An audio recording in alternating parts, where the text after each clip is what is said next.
ইসলামের ইতিহাসে পারস্য আজকের ইরান এক উজ্জ্বল অধ্যায়।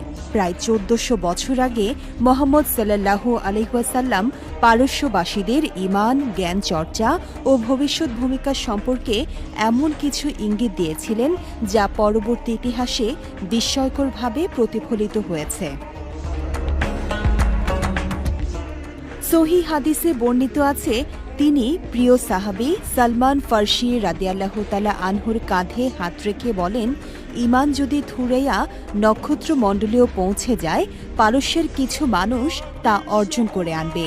এই বাণী যেন বাস্তব রূপ নেয় যখন ইমাম বুখারী, ইমাম মুসলিম, ইমাম আবু হানিফা ও ইবনে সিনার মতো মনীষীরা হাদিস, ফিকহ, দর্শন ও চিকিৎসা বিজ্ঞানে বিশ্ব নেতৃত্ব দেন। ইসলামী জ্ঞান ভাণ্ডারের সোনালী যুগে পারস্যের অবদান ছিল অনন্য।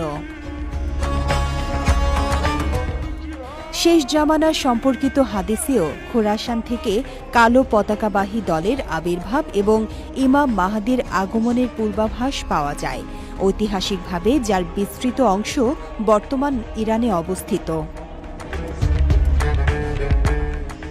আবার সহিহ মুসলিমে আসফাহান থেকে দাজ্জালের অনুসারীদের উল্লেখ আমাদের স্মরণ করিয়ে দেয়, ইতিহাস ও আখিরাতের বয়ান কখনো বিচ্ছিন্ন নয়। ইসলামের প্রাথমিক যুগে সিফফিনের যুদ্ধে পারস্যের মুসলিমরা আলী ইবনে আবি তালিব রাদিয়াল্লাহু তাআলা আনহুর পাশে দাঁড়ান। একই সঙ্গে ইরান ইসলাম গ্রহণ করেও নিজস্ব ভাষা ও সংস্কৃতির স্বকীয়তা অটুট রাখে, যা প্রমাণ করে ইসলাম কোনো জাতিকে মুছে দেয় না, বরং তাকে নৈতিকতা ও জ্ঞানের আলোয় আলোকিত করে। সবচেয়ে বড় শিক্ষা হল শ্রেষ্ঠত্ব জাতিতে নয়, তাকওয়ায়। এসব বাণী আমাদের বিভক্ত নয়, ঐক্যবদ্ধ হতে শেখায়, হতাশ নয়, আশাবাদী হতে উদ্বুদ্ধ করে, আর স্মরণ করিয়ে দেয় কিয়ামতের জ্ঞান একমাত্র আল্লাহর কাছেই।